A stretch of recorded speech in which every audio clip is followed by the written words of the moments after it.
Chemical peel ಅಂತ ಹೇಳ್ತೀವಿ.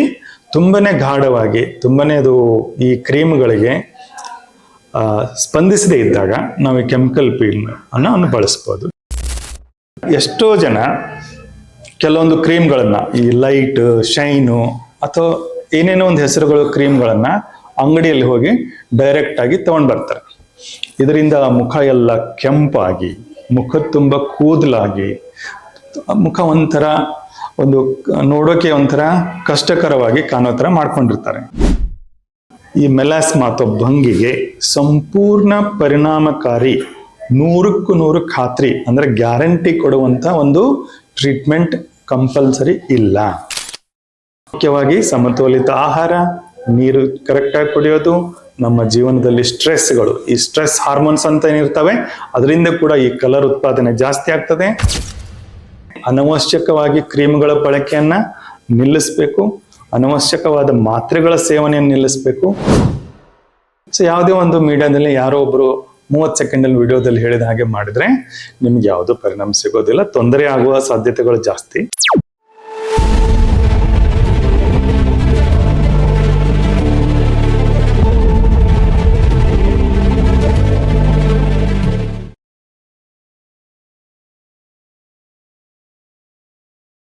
ಸ್ನೇಹಿತರೆ, ಎಲ್ಲರಿಗೂ ನಮಸ್ಕಾರ. ನಾನು ಮತ್ತೆ ನಿಮ್ಮ ಮುಂದೆ ಬಂದಿದ್ದೀನಿ. ನಾನು ಡಾಕ್ಟರ್ ಸಲೀಂ ಜಮಾದಾರ್, ಚರ್ಮರೋಗ ಹಾಗೂ ಸೌಂದರ್ಯ ತಜ್ಞರು, KC ರಾಣಿ ರೋಡ್, ಗದಗ್. ಇನ್ನೂ ಹೆಚ್ಚಿನ ಚಿಕಿತ್ಸೆಗಳು ಕೂಡ ಇರ್ತವೆ. ಅಂದ್ರೆ ಕೆಮಿಕಲ್ ಪೀಲ್ ಅಂತ ಹೇಳ್ತೀವಿ. ತುಂಬಾನೇ ಗಾಢವಾಗಿ ತುಂಬಾನೇ ಅದು ಈ ಕ್ರೀಮ್ಗಳಿಗೆ ಸ್ಪಂದಿಸದೇ ಇದ್ದಾಗ ನಾವು ಈ ಕೆಮಿಕಲ್ ಪೀಲ್ ಅನ್ನು ಬಳಸ್ಬೋದು. ಕೆಲವೊಂದು ಸಾರಿ ಲೇಸರ್ ಕೂಡ ಇದಕ್ಕೆ ಪರಿಣಾಮಕಾರಿಯಾಗಿ ಕೆಲಸ ಮಾಡ್ತದೆ. ಇವೆಲ್ಲನೂ ಚಿಕಿತ್ಸೆ ವಿವಿಧ ಒಂದು ನಮ್ಗೆ ಲಭ್ಯ ಇರುವ ಚಿಕಿತ್ಸೆಗಳು. ಅಂದ್ರೆ ಮಾತ್ರೆಗಳನ್ನು ಬಳಸಬಹುದು, ಸನ್ಸ್ಕ್ರೀನ್ಗಳು ಮುಖ್ಯವಾಗಿ ಬೇಕಾಗುತ್ತದೆ.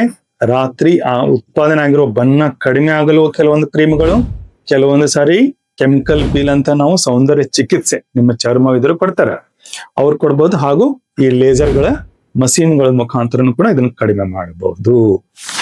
ಈಗ ಎಷ್ಟೋ ಜನ ಕೆಲವೊಂದು ಕ್ರೀಮ್ಗಳನ್ನ ಈ ಲೈಟ್ ಶೈನು ಅಥವಾ ಏನೇನೋ ಒಂದು ಹೆಸರುಗಳು ಕ್ರೀಮ್ಗಳನ್ನ ಅಂಗಡಿಯಲ್ಲಿ ಹೋಗಿ ಡೈರೆಕ್ಟ್ ಆಗಿ ತಗೊಂಡ್ ಬರ್ತಾರೆ. ಇದರಿಂದ ಮುಖ ಎಲ್ಲ ಕೆಂಪಾಗಿ, ಮುಖ ತುಂಬ ಕೂದಲಾಗಿ, ಮುಖ ಒಂಥರ ನೋಡೋಕೆ ಒಂಥರ ಕಷ್ಟಕರವಾಗಿ ಕಾಣೋ ತರ ಮಾಡ್ಕೊಂಡಿರ್ತಾರೆ. ಇದಕ್ಕೆ ಮುಖ್ಯವಾಗಿ ಅನಿಯಮಿತವಾಗಿ ಹಾಗೂ ಅನಿಯಂತ್ರಿತವಾಗಿ without any control, without any prescription ಬಳಸೋದು, ಅದು ಸ್ವಲ್ಪ ದಿನಗಳವರೆಗೆ ಅದರ ಒಂದು ಪರಿಣಾಮ ಕೊಡುತ್ತದೆ. ಆ ಒಂದು ಸಂತೋಷದಲ್ಲಿ ಅವರು ಅದನ್ನೇ ಕಂಟಿನ್ಯೂ ಮಾಡ್ಕೊಂಡು ಹೋಗಿ ಈ ತರನಾದ ಅಡ್ಡ ಪರಿಣಾಮಗಳನ್ನ ನಾವು ಕಾಣ್ತೀವಿ. ಇದು ವೈದ್ಯರ ಸಲಹೆ ಇಲ್ಲದೆ ಅಥವಾ ವೈದ್ಯರ ಮೇಲ್ವಿಚಾರಣೆ ಇಲ್ಲದೆ ಚಿಕಿತ್ಸೆ ತಗೊಂಡಿದ್ರದ ಪರಿಣಾಮ. ಯಾಕೆ ಇದು ಇಷ್ಟೊಂದು ಸಾಮಾನ್ಯವಾಗಿ ಇದು ಕಂಡು ಬರ್ತದೆ? ಇದು ಸಾಮಾನ್ಯವಾಗಿ ಇದ್ದೇ ಇರುತ್ತದೆ. ಈ ಕ್ರೀಮ್ಗಳು ಎಲ್ಲಿ ಬೇಕಾದಲ್ಲಿ ಲಭ್ಯ ಇರೋದ್ರಿಂದ ಈ ತರ ಕೆಲವರು ಇದನ್ನು ಬಳಸ್ತಾರೆ. ಇನ್ನೊಂದು ಕಾರಣ ಏನಂದರೆ ಈ ಮೆಲಾಸ್ಮಾ ಅಥವಾ ಭಂಗಿಗೆ ಸಂಪೂರ್ಣ ಪರಿಣಾಮಕಾರಿ 100ಕ್ಕೂ 100 ಖಾತ್ರಿ ಅಂದ್ರೆ ಗ್ಯಾರಂಟಿ ಕೊಡುವಂತ ಒಂದು ಟ್ರೀಟ್ಮೆಂಟ್ ಕಂಪಲ್ಸರಿ ಇಲ್ಲ.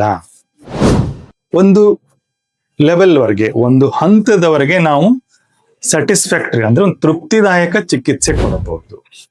ಪರ್ಫೆಕ್ಟ್ ಅಂದ್ರೆ ಸಂಪೂರ್ಣವಾದ ಒಂದು 100ಕ್ಕೆ 100 ಲೈಫಲ್ಲೇ ಮತ್ತೆ ಬರದೇ ಇರೋ ತರ ಅಂತ ಒಂದು ಚಿಕಿತ್ಸೆ ಕೆಲವರಿಗೆ ಸಾಧ್ಯನೇ ಇರೋದಿಲ್ಲ.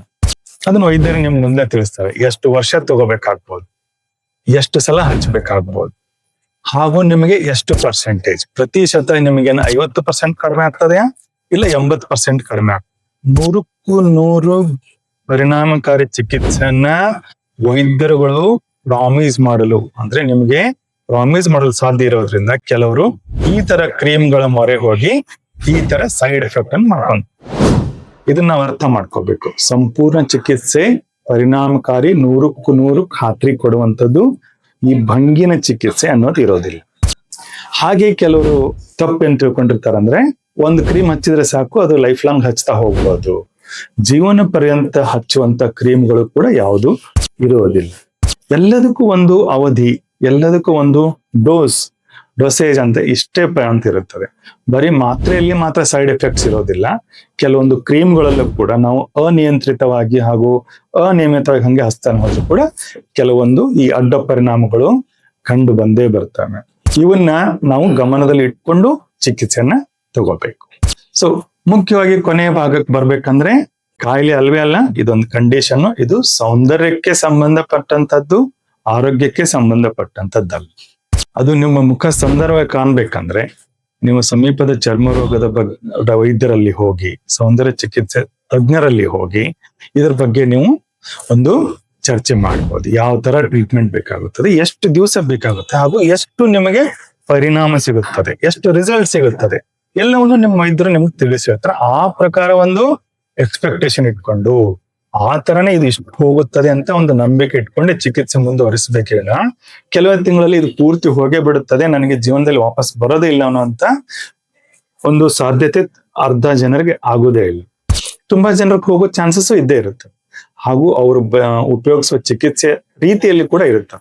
ಯಾಕಂದ್ರೆ ಇದನ್ನ ವೈದ್ಯರು ನಿಮ್ಗೆ ತಿಂಗಳು ಬರೋಕ್ ಹೇಳ್ತಾರೆ, ನಂತರ 3 ತಿಂಗಳು 6 ತಿಂಗಳಿಗೊಮ್ಮೆ ಬರೋಕ್ ಹೇಳ್ತಿರ್ತಾರೆ.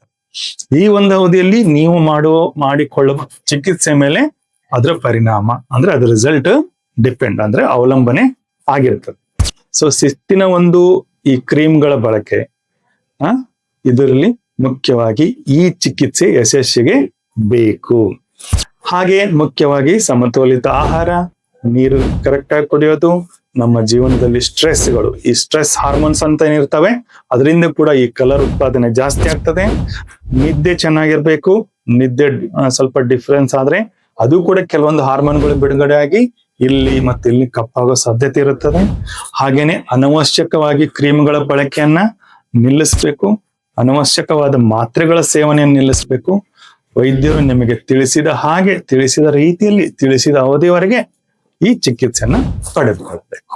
ಹಾಗೆಯೇ ಈ ಸಾಮಾಜಿಕ ಜಾಲತಾಣಗಳಲ್ಲಿ ಇದ್ರ ಚಿಕಿತ್ಸೆ ತುಂಬಾ ಈಸಿ, ಈ ಚಿಕಿತ್ಸೆ ಸುಲಭ, ಇಷ್ಟು ಮಾಡಿದ್ರೆ ಹೋಗ್ಬಿಡುತ್ತದೆ ಅಂತಿರೋದಿಲ್ಲ.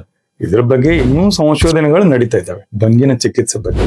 ಸೊ ಯಾವುದೇ ಒಂದು ಮೀಡಿಯಾದಲ್ಲಿ ಯಾರೋ ಒಬ್ರು 30 ಸೆಕೆಂಡ್ ವಿಡಿಯೋದಲ್ಲಿ ಹೇಳಿದ ಹಾಗೆ ಮಾಡಿದ್ರೆ ನಿಮ್ಗೆ ಯಾವ್ದು ಪರಿಣಾಮ ಸಿಗೋದಿಲ್ಲ, ತೊಂದರೆ ಆಗುವ ಸಾಧ್ಯತೆಗಳು ಜಾಸ್ತಿ. ಕೆಲವೊಂದು ತರಕಾರಿಗಳನ್ನು ಹಚ್ಕೊಳ್ಳಿ ಹೇಳ್ತಾರೆ, ಆ ತರಕಾರಿಗಳನ್ನು ತಿಂದ್ರೆ ತುಂಬಾ ಲಾಭಕಾರಿ, ಹಚ್ಚಿಕೊಂಡ್ರೆ ಏನು ಲಾಭ ಇಲ್ಲ. ನಾನು ಹೇಳಿದಾಗೆ ಈ ಸಾಮಾಜಿಕ ಒಂದು ಈ ಜಾಲತಾಣಗಳ ಬಗ್ಗೆ ತಾವು ಎಚ್ಚರವಾಗಿರ್ಬೇಕು. ಯಾವುದನ್ನು ನೀವು ಸ್ವೀಕರಿಸಬೇಕು, ಯಾವುದನ್ನು ನೀವು ಅದ್ರ ಬಗ್ಗೆ ನಂಬೇಕನ್ನೋದ ನಮ್ಮ ಒಂದು ವಿವೇಚನೆಯನ್ನು ಬಳಸ್ಕೊಂಡು ನಾವು ಮಾಡ್ಬೇಕಾಗುತ್ತೆ. ಈಗ ವೈದ್ಯರು ನಿಮ್ಗೆ ಹೋಗೋದು ಇಷ್ಟು ಚಿಕಿತ್ಸೆ ಇಷ್ಟು ಎಲ್ಲ ಬಳಸ್ಬೇಕಂತ ಹೇಳುವಾಗ ಯಾವುದೇ ಒಂದು ಮ್ಯಾಜಿಕ್ ಟ್ರೀಟ್ಮೆಂಟ್ ಮೇಲೆ ಇದು ಹೋಗಲು ಸಾಧ್ಯವಿಲ್ಲ. ಇಷ್ಟನ್ನ ತಾವೆಲ್ಲರೂ ತಿಳಿದುಕೊಂಡು ತಮ್ಮ ಮುಖವನ್ನು ಆರೋಗ್ಯಯುತವಾಗಿ ಹಾಗೂ ಸೌಂದರ್ಯವಾಗಿ ಇಟ್ಕೊಳ್ಳಿ. ಎಲ್ಲರ ಜೀವನ ಸುಂದರವಾಗಿರಲಿ, ಸುಖವಾಗಿರಲಿ ಎಂದು ಬಯಸುತ್ತಾ ನಮ್ಮ ಡಾಕ್ಟರ್ ಟಿಪ್ಸ್ ಕನ್ನಡ ಚಾನೆಲ್ಗೆ ತಾವು ಕೊಟ್ಟಿರೋ ಬೆಂಬಲಕ್ಕೆ ಧನ್ಯವಾದಗಳನ್ನು ತಿಳಿಸುತ್ತಾ, ಹಾಗೆಯೇ ಕೆಲವು ದಿನಗಳ ನಂತರ ಇನ್ನೊಂದು ತಮಗೆ ಉಪಯುಕ್ತವಾಗಿರೋ ಒಂದು ವಿಡಿಯೋ ಒಂದು ತಗೊಂಡು ಬರೋ ಒಂದು ನಾನು ವಿಚಾರದೊಂದಿಗೆ ಮತ್ತೆ ತಮ್ಮನ್ನ ಭೇಟಿ ಆಗ್ತೇನೆ. ಅಲ್ಲಿವರೆಗೂ ನಮಸ್ಕಾರ, ಧನ್ಯವಾದಗಳು.